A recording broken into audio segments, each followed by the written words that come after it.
త్వరగా రా.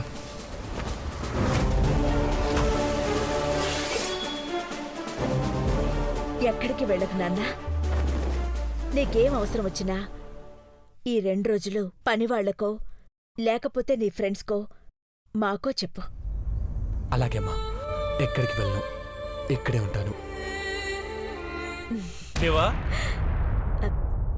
జానీ, శివ, మీరు దేవాకి తోడుగా ఉండకుండా ఎక్కడికి వెళ్లారు? అంటే మేడం, దేవా సార్ చెప్పిన పర్సను ఆ పర్సన్ని తీసుకురావడానికి వెళ్ళారమ్మా.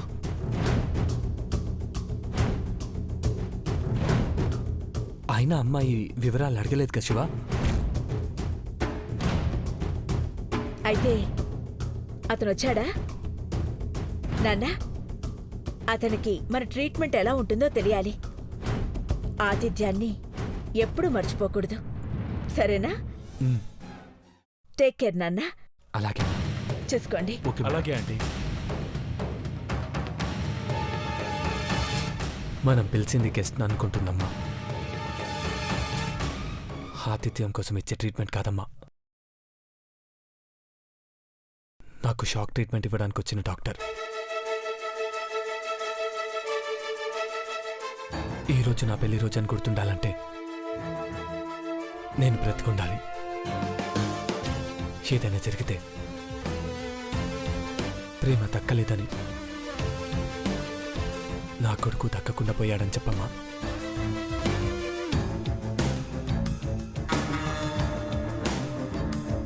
Johnny, Shiva, let's go.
అమ్మా, అలాంటి వాళ్ళది నిజమైన ప్రేమ కాదు, అది వ్యామోహం. ఎగ్జాక్ట్లీ చిన్నత్త, నిజంగా ప్రేమించుకున్న వాళ్ళు అలా చేయరు.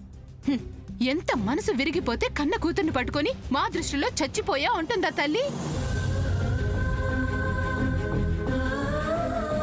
అది సరే అమ్మా, తన కూతురుతో తన మాట అనేటప్పుడు ఆమె మాటల్లో వ్యథ, కళ్ళల్లో బాధ గమనించావమ్మా?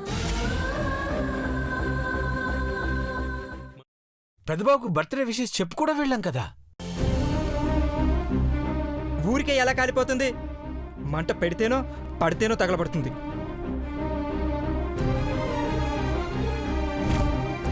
కరెక్ట్ చిన్నబాబు, నీకొచ్చినట్టే నాకు డౌట్ వచ్చింది.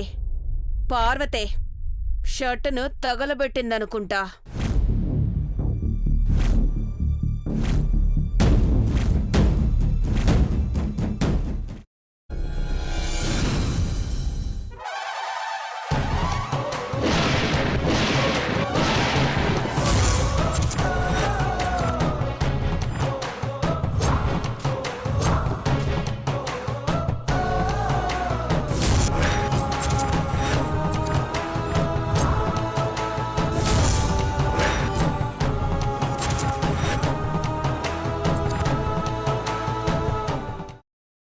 తర్వాత పొట్టు తీసేసి చాప్ చేసి పక్కన పెట్టుకోవాలి.